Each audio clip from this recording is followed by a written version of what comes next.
So, ladies and gentlemen, please rise for the arrival of the President. And then, once His Excellency arrives, please remain standing for the singing of the National Anthem. Thank you very much.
Your Excellency, we will be singing the National Anthem now. Thank you.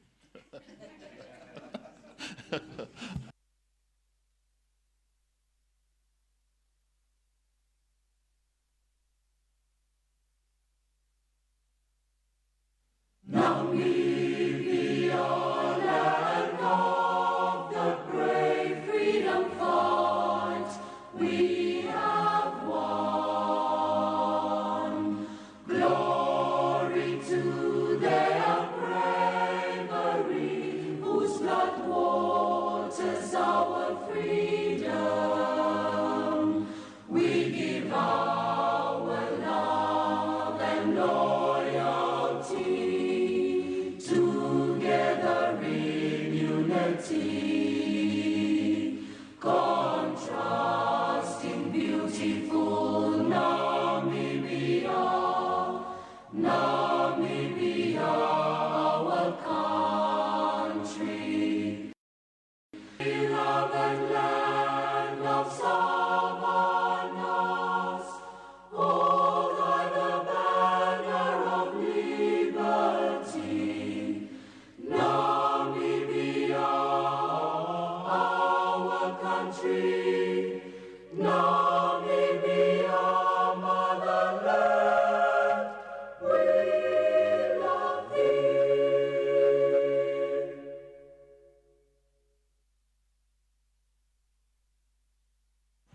You may be seated.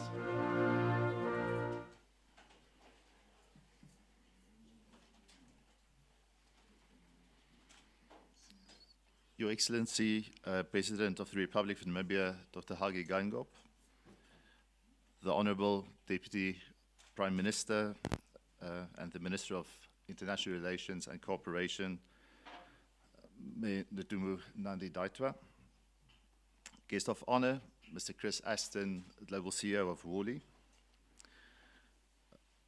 Honorable Minister of Mines and Energy, Tom Owendo, Minister of Environment, Forestry and Tourism, Honorable Bohamba Shifeta, Minister of Finance, Honorable Ipumbu Shimi, Director General of the National Planning Commission, Honorable Obed Kanjode, the Deputy Minister of Health and Social Services, Me Esther Munyange, Your Excellency Julia Mene Shonduru, the Ambassador for Namibia to Switzerland, the Governor of the Bank of Namibia, Mr. Johannes Gavachap, the Worley team, welcome, and the Economic Advisor to the President and Green Hydrogen Commissioner, James Mnupe, the CEO and Chairperson of the Namibia Investment Promotion and Development Board, Mrs. Nangula Wanja, and the CEOs and Captains of Industry joining us here today, members of the media, and fellow Namibians. A very warm welcome once again to Namibian House here in Davos. We've had a full week of activity here at the center of Davos, where we were showcasing and demonstrating Namibia's not only intentions, but what we have been delivering over the past few years. Namibia is a front runner in the nascent space of green hydrogen, and which is really the main reason why we are here at Davos this week. And we have a significant ambition to build a globally competitive domestic sector. But we can't do this alone, clearly.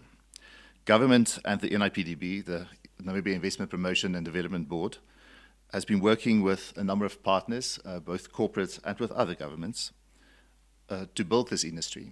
And one of these corporate partners, of course, is Worley, who's represented here today.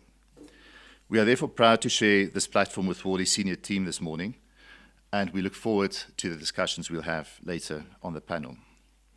But maybe just for those of you that don't know the NIPDB or the Investment Board, it is the lead agency for investment promotion within government, and we work with our colleagues across government to facilitate and deliver investment within Namibia.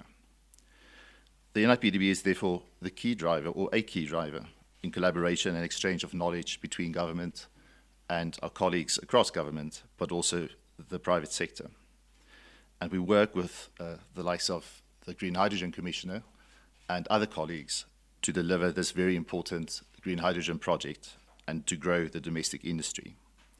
But before I go too far this path, I would like to call on the NIPDB's CEO, Mr. Suwanja, to introduce our first speaker. Thank you.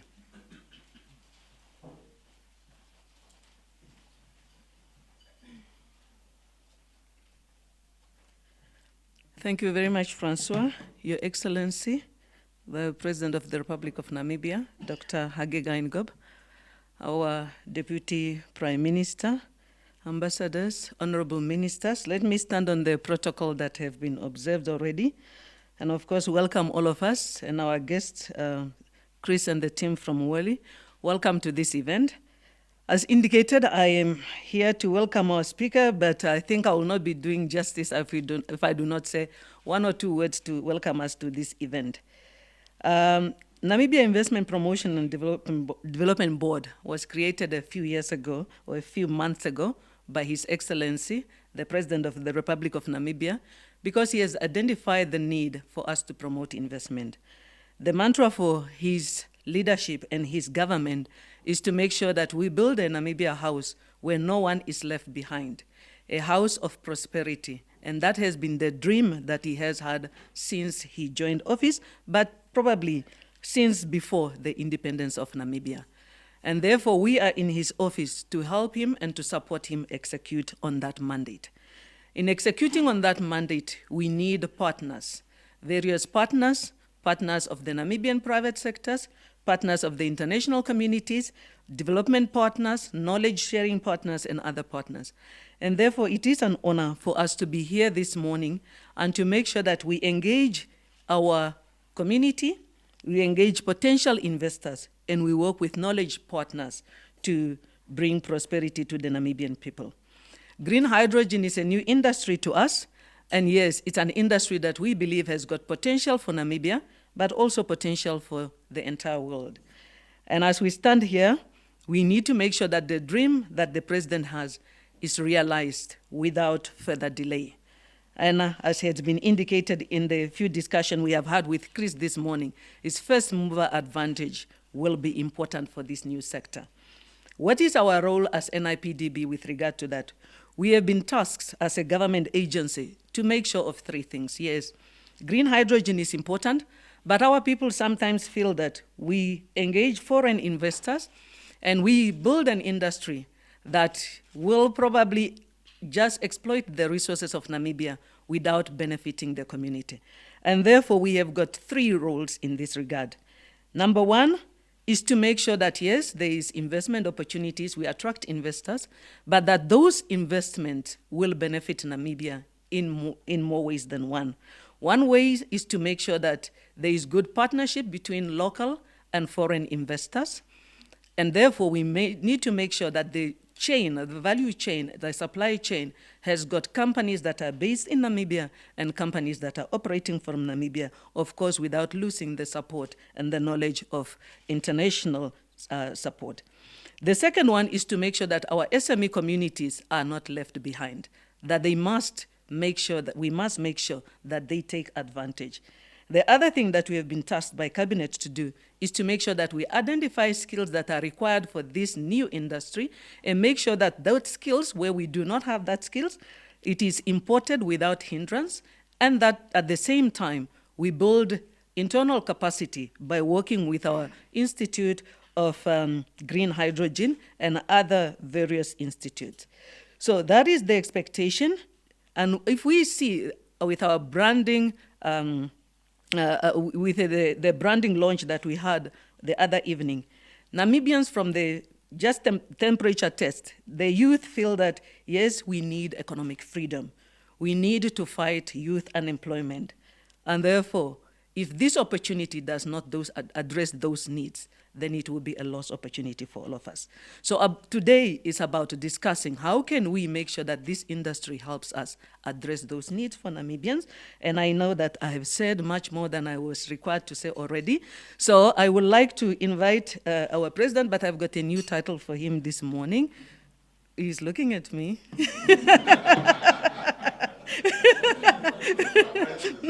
Yes, I think I've given you this title before, Your Excellency. I just made sure that today it's formalized. You are the Chief Promotion Officer for Namibia. So our CPO this morning is coming to welcome our investors to Namibia and to welcome you to this morning. So our Chief Promotion Officer with our President, welcome to address your people.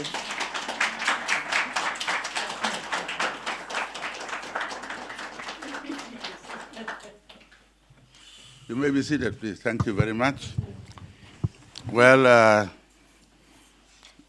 I was told it's a breakfast. And when we were upstairs, I said, when are we going to eat? They said, now there is a meeting first. I said, no free lunch or breakfast. So we are here to eat our breakfast, but it's to eat first, to eat Namibia. And I'm here to just locate our governance architecture. You cannot go to a place where there are no laws or there is no freedom, and you don't know whether you are guaranteed with your business that after this person who is standing here goes, it is going to continue.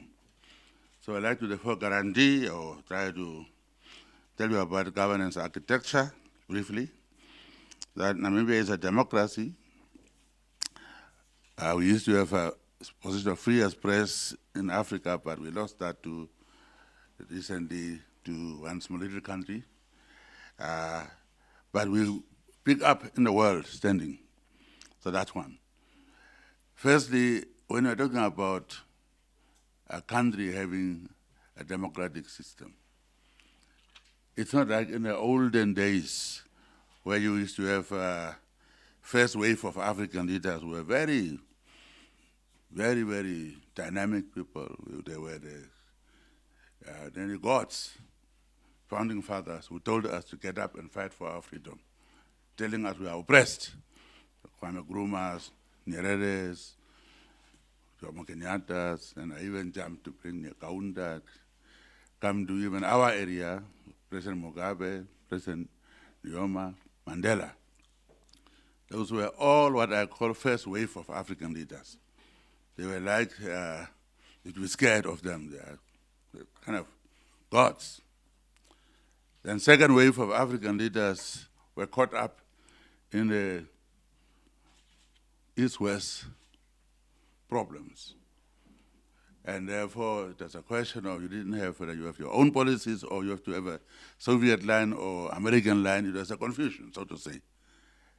Military coups, one-party states, and so on. Now, third wave African leaders are not big guys. Physically, I'm big, of course, but not big in the sense of what you think Nyerere or Kwame Nkrumah or so on. But we are people of processes, systems, and institutions. Why is that important?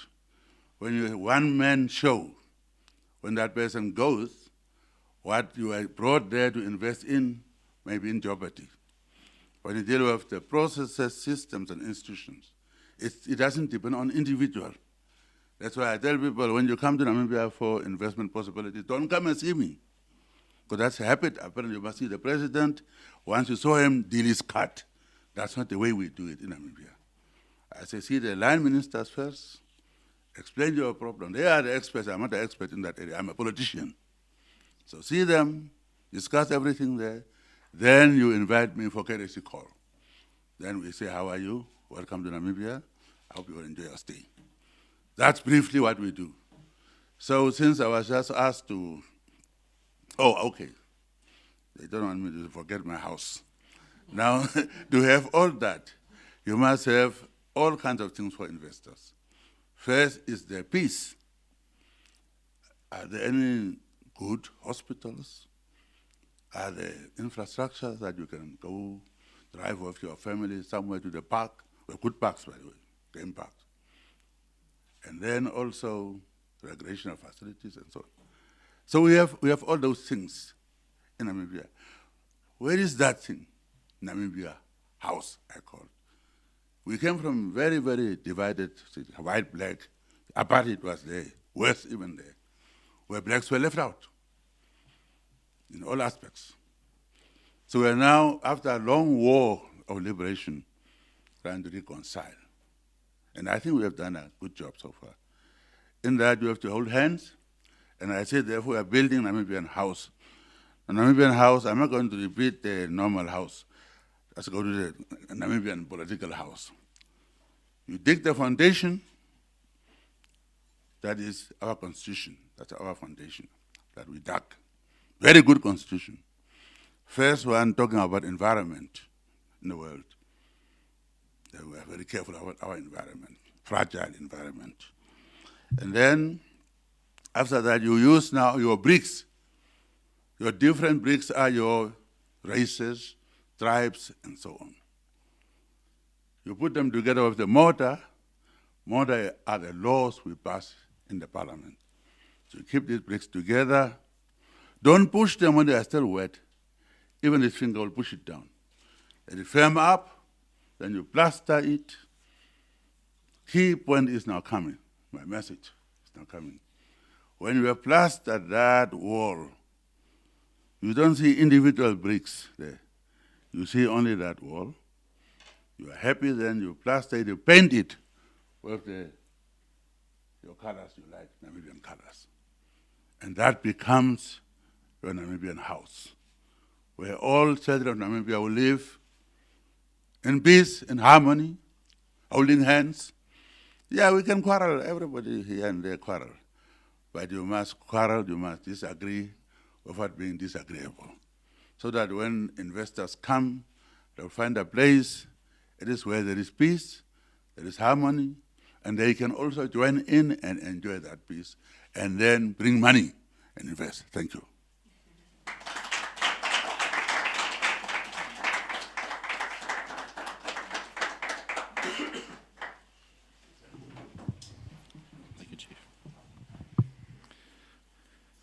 Thank you, Your Excellency, for your message. I think it's always good for us to be reminded of the Namibian House and the story of how we are standing together as a people. Ladies and gentlemen, Your Excellency, ladies and gentlemen, it is perhaps appropriate for me now to just briefly talk about why NIPDB has partnered with Worley.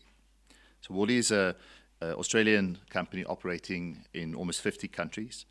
They employ nearly 50,000 people globally in engineering, consulting, and advisory services in the energy, resources, and chemical sectors.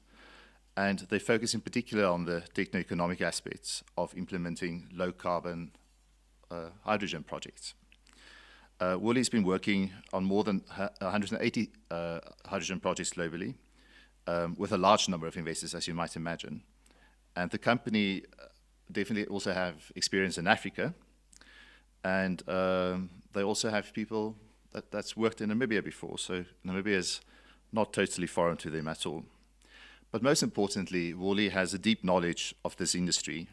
They understand the value chain from solar through to ports and marine particularly well. And as experts, they're an important value, I beg your pardon, they are an important knowledge partner to NIPDB. But with this in mind, please allow me to introduce our next speaker, the CEO of Worley. Chris Aston has been the CEO of Worley for about 2.5 years, but he's a Worley veteran. He's been with the company for over 24 years. But his tenure as CEO has particularly been marked by the acceleration of the company in terms of the transformation strategy, putting passion and skill and their strongly held beliefs to preserve the environment and to help tackle the biggest challenges on the planet. Ladies and gentlemen, please allow me to introduce Mr. Chris Aston.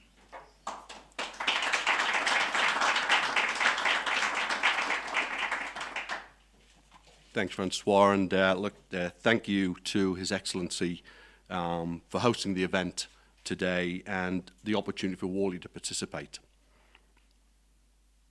I want to break away from what I've got written here, and I'll point to something on the wall that many of you won't be able to see, but it's a Namibian proverb, and it says this. It said, "The earth is not ours, it is a treasure we hold in trust for future generations." Think about that. The earth is not ours. It is a treasure we hold in trust for future generations. If you look at where we are in history, decisions we make today are going to impact many, many generations ahead of us.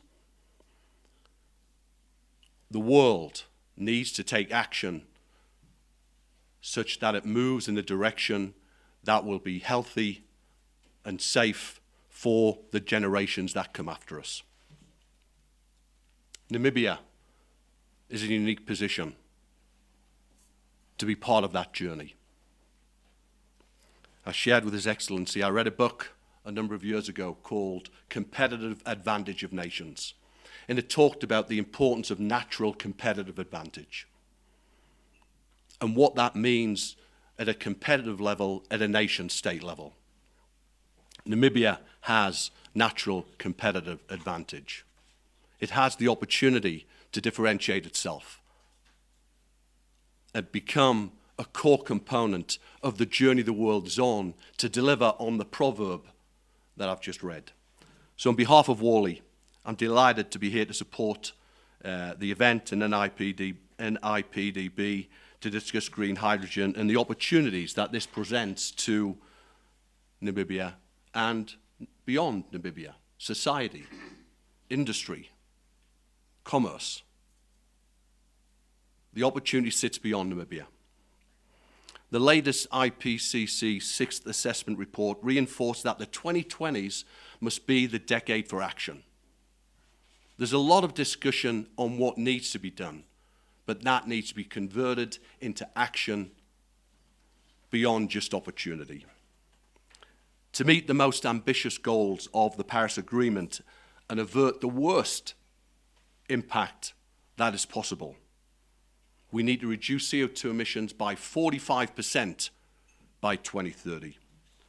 And globally, there's been much discussion this week, much discussion at Davos around the opportunity. But very little is being said around what we need to do or how we need to do it, what needs to be delivered. Green energy, green hydrogen may well be the energy transition's missing link. It's a central component of a low emissions future with enormous potential to support the transition to a lower carbon future. It can help sectors that are struggling to decarbonize. It can tackle the most carbon-intensive processes in the energy, chemicals, and resource sectors, as well as heavy industry and transport. It has the potential to revolutionize steelmaking, assist oil refineries in generating greener fuels, and provide feedstock for much needed and important fertilizer as the world population grows. But to get there, we're going to need a lot of it. And with so many industries set to benefit from clean hydrogen, the greatest benefits await the bold businesses that invest in its potential and invest in its potential today. To support this, over the past 12 months, there's been significant increase in activity in the green hydrogen market, driven by favorable government policy and funding commitments combined with significant industry investment. The opportunity is huge, but with less than 1% of the current hydrogen production being green, more needs to be done. We need to do more to levelize the cost and increase production. I talked about competitive advantage of nations and the natural competitive advantage Namibia has. But that's not enough. Namibia has not just the natural resource, the natural competitive advantage, but Namibia has a clear strategy. And with vast natural resources for renewable energy and infrastructure for export, they're a rising player in the green hydrogen economy. Why are we here? Why is Worley here? We believe that we have the opportunity to be a key part of the solution. We've been involved in commercial applications of hydrogen for decades and delivered almost 200 low-carbon energy projects in this space, and in total, over 3,000 energy transition projects globally. We have expertise in production, transport, storage, processing, and of course, the use of hydrogen itself. It's going to take a world-class engineering capability, scale, and delivery, as well as operational expertise to solve the global challenges that lie ahead of us.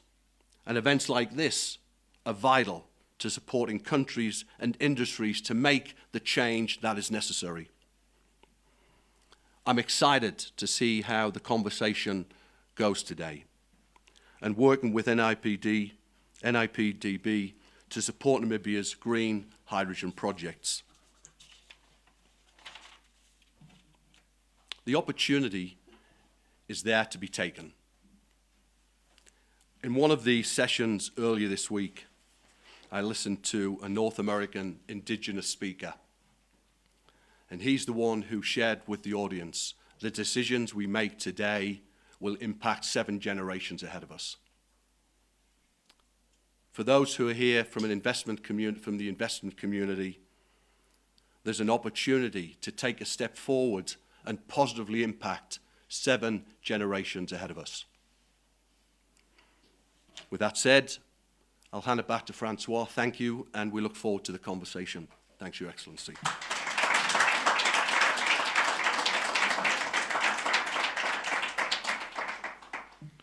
Thank you, Mr. Aston, for your wise words, and in particular to provide really deep insight into what this potential, this green hydrogen potential could look like.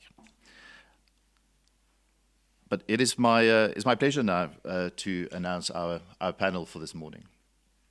If I can maybe start with Mr. James Newpay. James is the Green Hydrogen Commissioner for Namibia. He's also the economic advisor to the President. But he's also the architect, really, or one of the leading architects of the green hydrogen strategy for Namibia. James is formerly from the financial services sector, where he was the CEO of a leading asset manager in Africa. James, if you don't mind. Also, Mr. Joe Meister. Joe is a Worley executive, Senior Vice President for Global Power and New Energy. Joe has more than 25 years of experience within the resources and energy industries, and he's worked across Europe, Asia, Australia, and Latin America. By training, he's a mechanical engineer, and with an MBA from IMD, and he's also resident here in Switzerland. Joe, please. Then Dr. Hans-Dieter Hermes. Hans is the Vice President for Clean and Low Carbon Hydrogen with a focus on the Middle East and Africa. And Hans helps to grow markets for this new nascent industry and support customers to develop projects like ours. He has 25 years experience also in renewables and energy efficiency and delivered over projects in over 20 countries. He's based in Berlin, and he's also a trained engineer, formerly working for the European Commission and the World Bank. Hans, please join us. And then last but certainly not the least is the CEO of the NIPDB and the CEO and chairman of the NIPDB, Mrs. Nangula Wanja. She's formerly the country senior partner for Pricewaterhouse in Namibia. She has definitely entrepreneurial spirit and flair, and we're very proud to have her on stage this morning as well. Thank you, Mrs. Wanja. I meant to say that she's a Pricewaterhouse veteran as well, and she's been with the firm for over 24 years. Thank you very much, gentlemen and lady, for joining us this morning. I think maybe if we can kick off the discussion, and given the time constraints we have, if we can, and of course His Excellency is looking forward to the breakfast, so I don't want to keep him too long. If we can maybe start with the scale really of the Namibian project. So we've heard about it, we heard the numbers certainly, but in very practical terms, what are we looking at? What are the nuts and bolts of these numbers? And maybe if we can start with you, Hans. Yeah, thank you, Francois. And I think we have discussed the last days also what we call the pool position that Namibia has on that journey, with being blessed with sun, solar radiation, wind, and also ports, and a high ambition of the people to get this done. But the question is how to get this now on the road. What is the next step to take the right decisions for the next years? So to get a bit more imagination, what that means, we can imagine that there's several gigawatts that we talk about in projects to be built in Namibia. There's a first pilot project of 5 megawatt, and there's the Hyphen project with 3 gigawatt being planned. So worldwide, if we imagine the average of 1 gigawatt of the projects being planned right now. But the question is, what does this mean? This is just numbers, but what does it mean? So to have more imagination, what happens then in Namibia and what needs to be done to participate in that. So if we take an average 1 gigawatt project, that means around 80 wind turbines, and that means around 1 million to 1,200,000 solar panels. And that also means that this is 60,000 tons of steel that needs to be moved around with trucks, with cranes, assembled and erected. And that also means 40 kilometers of roads just internally to transport people and material. And more than 3,000 kilometers of cable that need to be produced, delivered, laid interarray cables between the assets. So, and you can imagine that this will require truck drivers, electricians, civil workers, engineers, IT experts. So there's a lot in for that, and I think the next step now is to take that pool position and make a list of what is encountered in all these projects, because the first project is being planning, but the plan is to have many, many gigawatt projects along the coast, so you can multiply these figures easily. And to make a list and pick out what would be the sweet spots that Namibia wants to really focus on in the supply chain and take your part. And I would guess that maybe in the first project you will have a lot of imported goods and knowledge. But this is an industry that is not lasting just one project. This is not a sprint, this is a marathon. So that means over the next 20, 30 years, there will be operation and construction of projects. Windmills need to be replaced after 20 years, it's called repowering. Electrolyzers after 10 years need to be exchanged the stacks. So there's a lot of ongoing industry that will establish here. And the question is how to get this into a wish list and to mirror that with the industry that is here and the universities that are here and the people that are here, and to start to plan to take your part of that cake. Thank you, Hans. So I would like to go to James, but maybe so that I don't forget, I want to jump to Nangula, if I may. Mrs. Wanja, so if we look at what Hans has said about skills, but also about training and the education that needs to go with that, that's clearly one of the key deliverables we need to work on as a country in order to not only build the industry, but also be able to incorporate those skills and these people's lives into this value chain. How would we go about that, and what do you think are the key areas we should be focusing on in the first place? Thank you very much, Francois, and probably I will answer your question with two answers, because number one, yes, it's creating the industry and making sure that we have got a local private sector, and local means Namibian companies, whether they are owned by foreigners or whether they are owned by domestic people, but definitely we want to have a good share of our domestic people owning the industry, but it must be based in Namibia. Yes, I think like Hans has indicated, you kind of have to choose your sweet spot, because you cannot say that we will not import anything. So you have to say, based on our current skill base, like the study that we have done with Harvard, we have said, what are the current skills in Namibia that exist, so that we can say that those are probably the low-hanging fruit, and that will help us identify which sector will we target first to develop in Namibia. And then, of course, then we determine in this chain, which are the other sectors that have got potential, which ones are the ones where we can jump to faster and easily, and then start also building that skills. So yes, there's two sides to that skill. While you create the new skills, you need to make sure that you understand that you need to import skills. So step one, identify what do we import and what do we produce locally. Production locally will be what skills do we have and what skills can we easily get access to. Then the step three now is, yes, this is the skills that we have. Which one do we need to import? And yes, Cabinet was wise enough, and they have already given us that mandate as NIPDB, saying, work with the Ministry of Home Affairs, identify those skills, and make sure that we do not have a hindrance in importing that skills. That's number one. Number two, if you are importing that skills, we cannot import skills forever. So the moment we know that we are importing these skills, then we need to work with our Namibia Institute of Green Hydrogen that has been established, so that we can say that this is the skills that we are importing. We need to develop the skills, because we do not have an excuse. Why will we be importing the same skills in 7 years, in 10 years, if we are starting today? So that is really a practical process of understanding the industries, understanding the skills, yes, starting with the ones that we already have, importing some while we are at the beginning, and then starting to train and knowing which goods we are producing locally and which ones we can continue to import. Thank you. Thank you, Nangula.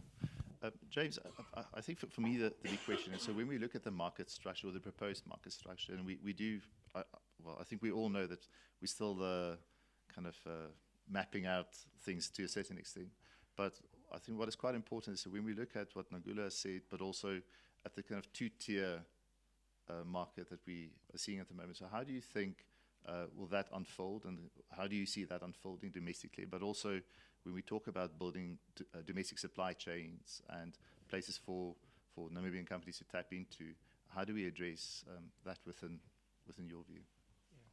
Thank you, Francois, for having me, and NIPDB really for organizing a fantastic house and a fantastic session as well, and for Worley for sharing your knowledge with us. I think one of the most fundamental steps that we now have to take as Namibians is to take the opportunity and make it ours. I think I still see a lot of us back home, where we wonder where we fit in, or we sort of talk of foreign skills. And I think now, if you look at our leadership's vision, for a long time they've spoken about this house with the multiple bricks. They are encouraging unity. Cabinet and the leadership within government have now put out a vision. The numbers stack up for us. Here at Davos, we have heard investors, builders, they all want to work with us. And so now back home, we now need to start being proactive. So if you're Powerline Africa and you're one of Africa's largest transmission builders and you're based in Sumeb, you should be reaching out to government, to NIPDB, to understand, how do I build the transmission lines that our friends from Worley are telling us we're going to build? If you're part of the Construction Federation and you've just gone from 40,000 people to less than half of that because of the recession, and you're being told we're going to be building 40 kilometers of road just with that one project, you need to start reaching out to government and to NIPDB to say, how do I play my role as a construction company?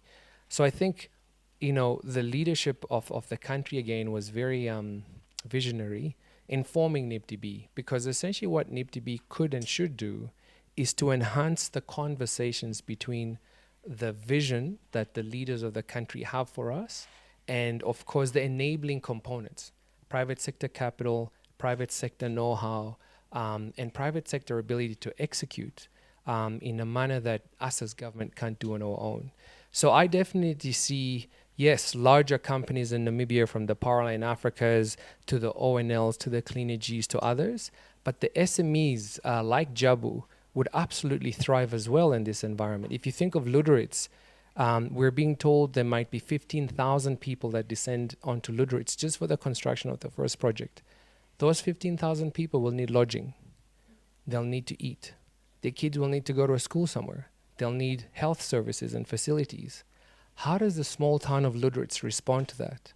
I think last time we checked, there were about 30,000 people there, high levels of unemployment. So government would need to work proactively with the city, with the town, to expand the town boundaries. And then private sector really needs to coordinate with government how to deploy the resources to make all of that possible. So I do think large companies will do well, SMEs will do well, but most importantly, communities now need to own this and to say, I want to be a part, identify your skill, and put up your hand. Thank you, James. Maybe slightly from a different angle. So of course we can make all of this happen if there's people to buy our products. So Joe, I don't know, from a global, where are we in this market? I mean, we realize it's really in its infant stages, and we're not sure about pricing and where we might end up. What is your and Worley's view on this? Yeah, so if you talk market, we have to look at two sides, the supply side and the demand side. So just starting with the supply side, at the moment, the latest numbers like Bloomberg is collecting the project database, we're looking at about 440 projects that are getting or are announced for being commissioned by 2030. That's equaling about 19 million tons of hydrogen per year as a production number. Now, the big question is always, where's the demand for that? So if you look at the current demand side, the grey hydrogen market that is working today as a market is about 100 million tons per year in terms of size. So even the 440 projects basically covering about 20% of that market that is available. And that is not looking into energy transition. That is purely about replacing grey hydrogen with green hydrogen in that space. Now, the other estimate of Bloomberg is, if you go with a green energy transition, there's an additional 200 million tons of green hydrogen that are getting required by 2030 to be on a pathway to net zero. And so where is that demand? So demand that we see from projects and companies that are looking into that is really, and picking up what Chris Aston was saying before, is a traditional industries first. It's refining, it's methanol production, it's ammonia production. But we see as well an increasing demand coming from first movers in other sectors. So steel making, I've been at a discussion yesterday with Volvo around their commitment about producing or utilizing 10% of their steel by 2030 around green steel. So driving the demand really from new sectors in that space. We've seen Maersk announce the e-methanol production and providing contracts, again, to jumpstart the industry on that side. So we see companies now looking into their supply chains, into their Scope 3 emissions, as well as Scope 1 and 2 emissions, and pushing these projects and providing the offtakes in order to enable these projects in the market. Thank you.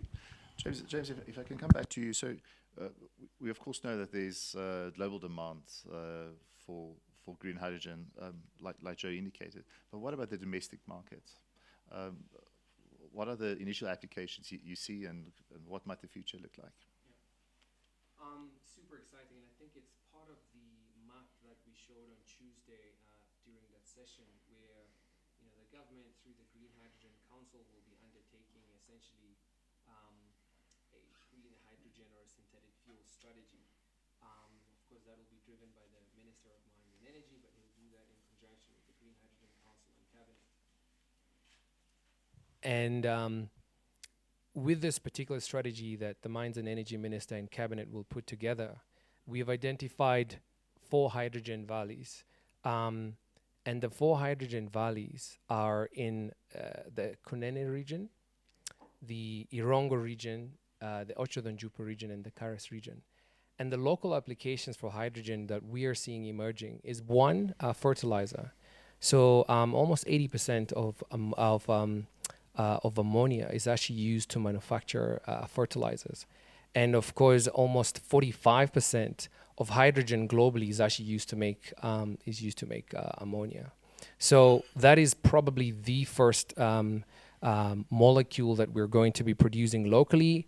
And we think that the local agriculture industry has a fantastic opportunity to decarbonize their applications, but to start reducing import substitution. Because obviously at the moment we import a lot of fertilizers for agricultural use. And there's actually a plant not too far from Tsumeb, actually, very close to a lot of where some of us actually farm, that actually produces fertilizer in Namibia and uses ammonia. So that's one. The mining industry has reached out to us and they said, if you give us ammonia nitrate, we can mix that with diesel and we can start making local explosives. So the Chamber of Mines specifically has said, we know we can start using local ammonia to decarbonize our mining applications. Of course, we have also seen hydrogen being used in large haul trucks in mining as well. That was done in South Africa, it's been done in Australia, and of course a lot of the global mining companies that operate in Namibia would be using that same technology. We've seen hydrogen being used to reduce iron ore. So we've seen actually pilot plant applications in Namibia that would love to actually use the hydrogen to make hot briquetted iron as well. And then of course mobility, whether it's long haul trucking or whether it's the trains, we're seeing hydrogen will be used in that as well.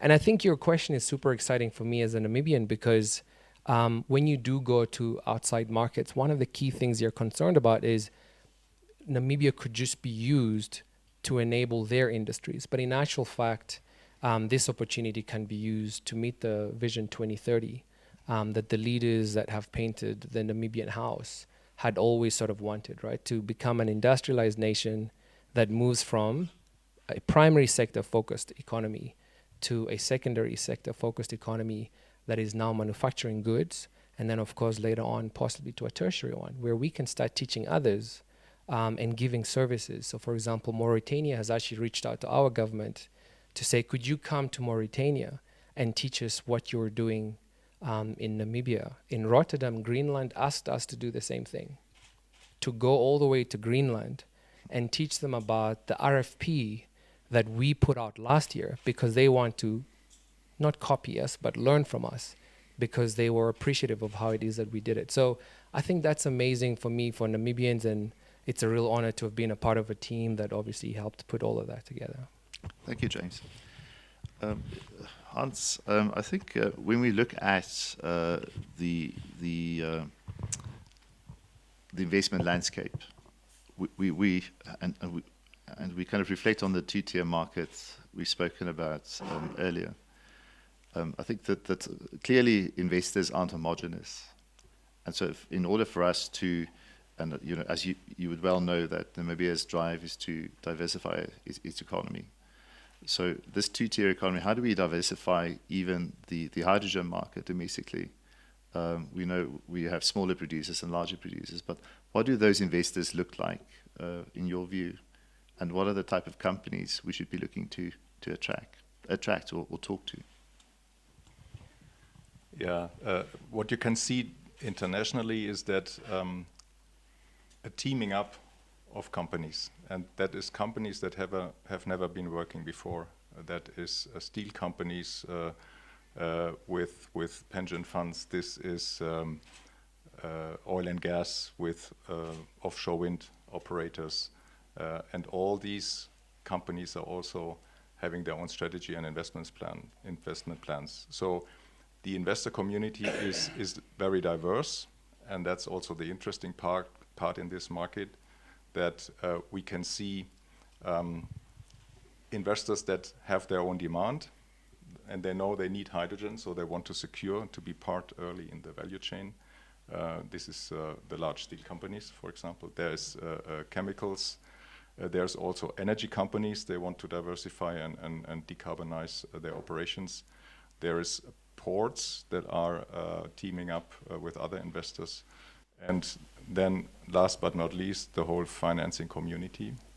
And they might come early, but others might come later in the project cycle. So we should also become more acquainted that the setup of the project in the beginning is changing over its lifetime. And when we say lifetime, the large gigawatt projects, they take 3 to 10 years construction time, and then they want to operate for 50 years. So there's different players that have a different role along this project life cycle as well. And of course, after a project is finished construction and commissioned and going into operation, then the pension funds is one of the classical partners to talk to. But the tricky part now in this transition phase of the market is also to secure financing in early phases, because this is high risk capital, because we don't have a hydrogen price globally yet. And for that part, I think it's also important to have mechanisms to get the market going so that projects can get financing. And that can be green bonds, that can be tools like buying platforms to guarantee a contract for difference system, a fixed price to projects, and then sell it off. So governments will be involved, and not only in Namibia, but also on the off-taker side, to help keep that market growing and developing. So the answer is a quite diverse and colorful investors community right now. Great, thank you. Naguda, if I can jump back to you. So we talked about domestic supply chains, but I think one of the key things we've been saying to each other is, of course, education is important, but what about artisan skills? I mean, that's one of the key areas that it would seem Namibia isn't prepared for at this stage. How do you think we can address that? But also at the same time, how can we use this opportunity to build the SME community?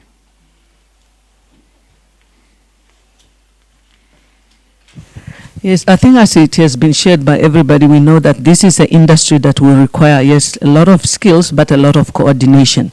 So to be practical, what we have done currently is to try and organize our private sector and also to liaise with all other institutions to make sure that we are prepared for this.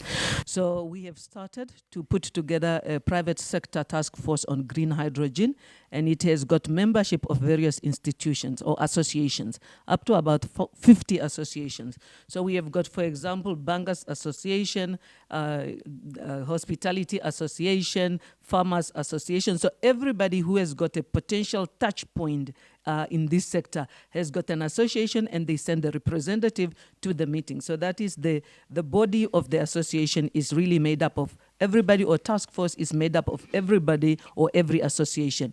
And then there we have formed a EXCO. So EXCO, they appointed their chairperson of the EXCO, and the executive is about 10 membership. Of that 10 membership, we have got NIPDB, who is invited as a member to really be the link between the government, representing the government, and also NIPDB being a member of the Green Hydrogen Council. It's important that we can take the message of the Green Hydrogen Council to the private sector, but also take the message of the private sector to the government through the green hydrogen. So we are a member there, and then we have got the Namibia Chamber of Commerce and Industry, who is a member, and then the Namibia Green Hydrogen Association. So those bodies are the three that came together. Then we invited all the other sectors. They have now selected 7 members. Then we formed about 5 subcommittees. So one subcommittee will look at supply chain, another at demand, and specifically one would look at the skills.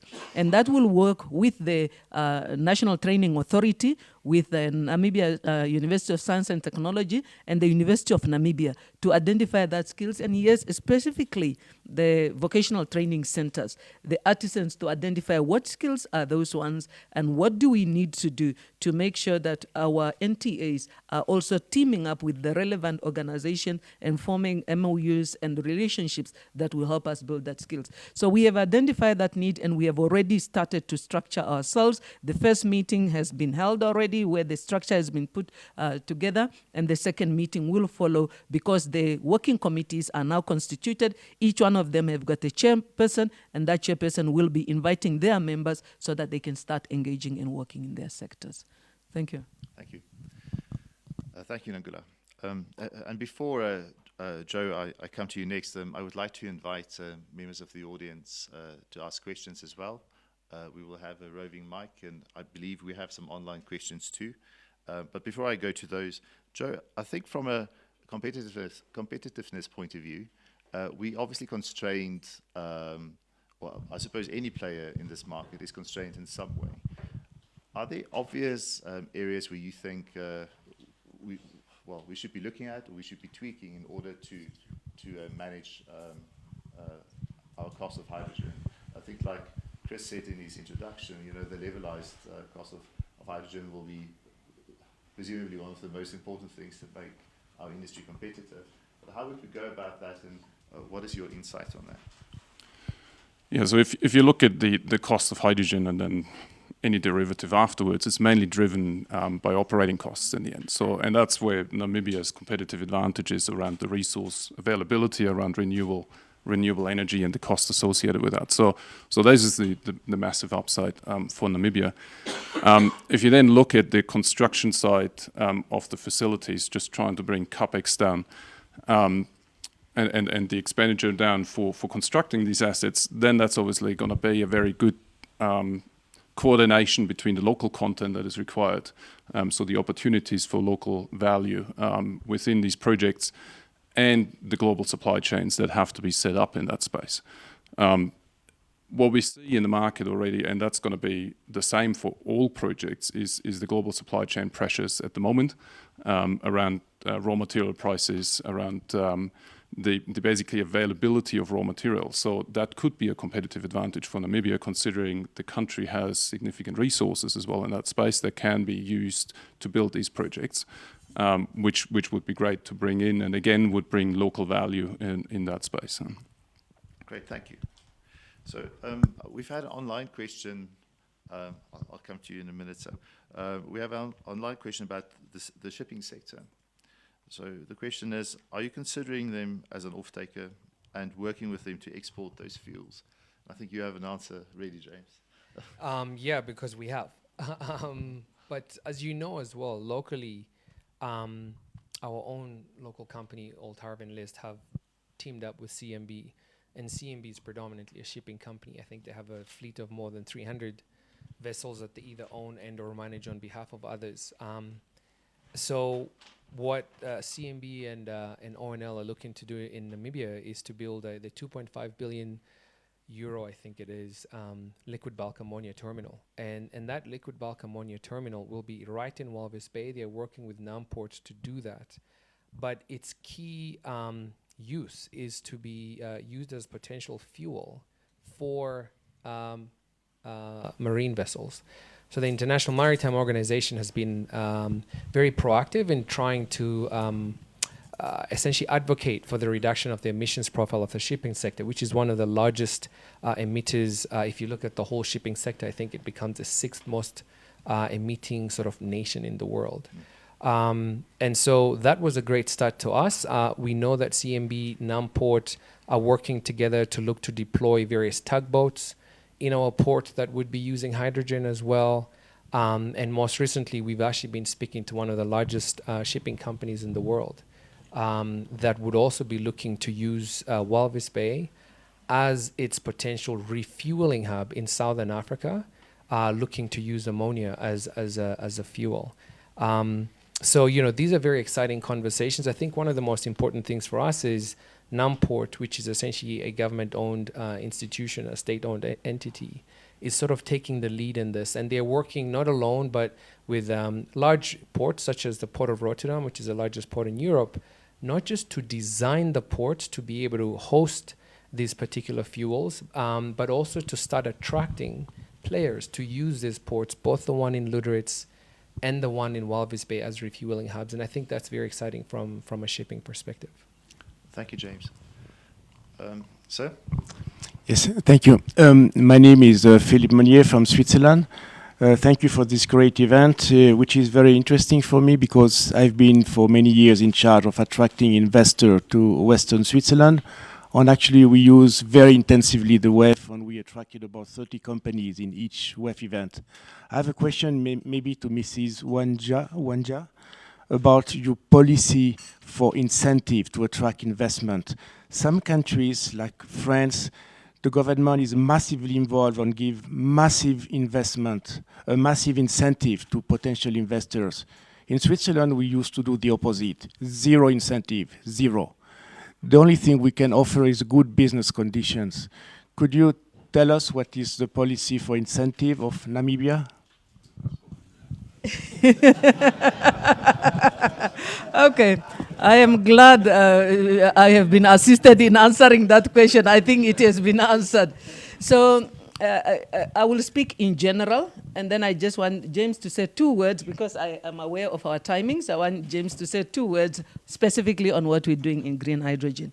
So I think really where we stand as Namibia and maybe where we stand as a promotion board, and it's, of course, there has been international studies that have indicated that if you want to attract investment, incentives is probably not the first thing that you want to consider. So, and we have had experience that in Namibia. So in Namibia, we have got something we call the export processing zone that gave almost like zero tax to everybody over who is in that category for some time, and it did not work because probably of other things that we needed to put in time or in place. Therefore, what we are focusing on currently is setting our environment, our laws, our regulation, and our services and aftercare in place. So that is really what is important. We know that Namibia is already politically stable. We know that our economy is good. We know that the security, the safety, everything is in place. And therefore, what we have considered, and especially 2 things that His Excellency has tasked my team is, number 1, our competitiveness in terms of the laws, because our competitiveness ranking is not good. We need to improve that. Our ease of doing business is not good. We need to improve that. So that is what we have been tasked, and that is our focus. Now, of course, we know that incentives are important. All things being equal, when you have got all that in place, incentives might play a role. And therefore, we are now working on what is the right incentive schemes to put in place, because we don't want to go kind of killing each other with all other nations and competing for incentives. We would rather want to offer a good, stable environment that is stable, that is predictable, and that people can come to, and then, yes, add incentives as a filler. So incentives is not the first thing. But specifically, we are, in respect of green hydrogen, we are busy negotiating so that we can see it's a new industry, what will help us, and maybe I'll give over to James for that one. Sure, I mean, I'll speak very briefly, but I think you hit the nail in the head. Given our fiscal constraints in Namibia, you know, Australia is throwing $1 billion, Australian dollars, behind incentivizing the incubation of the synthetic fuel industry. Germany is throwing 9 billion euros, 7 billion for local industry and 2 for international. But of course, we don't have the industrial base or the fiscal muscle of those 2 nations. So what we're doing is a portfolio approach of what you've just heard. In Namibia, for example, through economic diplomacy, we were able to unlock 40 million euros to actually deploy pilot project, a scholarship program. Chile, which is a country much larger than ours, put up $50 million, but of their own money. And so both countries offered incentives. We offered incentives through economic diplomacy. Chile were able to use their fiscus, right? One of the other things that we'll be doing is exactly what we've been talking about the whole of today. moving quickly and acting with transparency and ensuring that the rule of law is adhered to. So our cabinet and our Minister of Mines and Energy will be putting out a Synthetic Fuels Act that will look at the specific tax rates and how it is the industry will be governed. If you do that quickly, you can capture the first mover advantage without necessarily offering massive incentives. And then, of course, I think for us, one of the key things is regional integration as well. So, for example, incentives are used to de-risk the deployment of capital that we've heard today, right? Whereas if you start unlocking regional offtakes and or international offtakes, and you start doing what we were doing in terms of putting together the blended financing platform where you're courting capital of different types, right? Fit for purpose capital. That can allow you to deploy projects quickly at lower cost of capital without necessarily offering incentives. So for us in Namibia, it's a portfolio approach, a pragmatic approach, and then just putting our best foot forward. And our best foot in Namibia, without a doubt, it's governance and transparency. Thank you, James. So I have a couple of questions online, but I'm cognizant of the fact that we've run out of time. But maybe just briefly, the question is, do we have a national strategy? And as we know, we're busy developing that national strategy. But at the same time, it seems that a large number of projects globally has been delayed by consents and planning and licensing and permitting. What are we doing? So it's actually for either of you. What are we doing in that respect? Are we fast-tracking this to make sure that deployment happens quicker? Or what is our approach, both for large-scale and pilot-scale projects? Do you want to start? Okay. So, as you know, the president put together a Green Hydrogen Council. Mm-hmm. That in itself was us recognizing that this was a unique, idiosyncratic opportunity that needed proactive project management, right? So it wasn't just left to any one minister. A collection of them were brought together, and they had to give quarterly reports to either His Excellency or Cabinet or the nation in terms of progress being made. So that's the first thing we did to try and fast-track this particular, the development of this industry. I think from then on, you heard from the developers on Tuesday that we are really working hard towards an implementation agreement, sometimes Q3, Q4 this year. If we can, we would love to get it done by August or September, but certainly by COP27, we want to have an update on the strategy and on that implementation agreement that we can come back to the world and on the back of that begin to raise capital. So for us, you know that we're a country of processes, systems, and institutions. So we can't just fast track things without the bedrock of the actual law and the act being laid. And we know that that is being worked on by Cabinet. If we can, we would love to start by early 2023, putting something together from a legal perspective, a synthetic acts perspective. I think the other thing that we've done to really help with the fast tracking of this particular development was to make sure that the NIPDB is actually a member of the Green Hydrogen Council, right? Because other than the fact that they are there to connect us with the private sector, they're just extremely proactive people.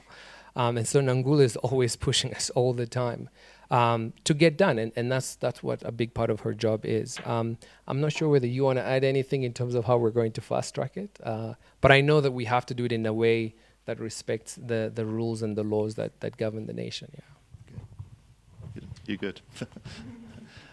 Ladies and gentlemen, Your Excellency, thank you very much for joining us today here at Namibian House in Davos.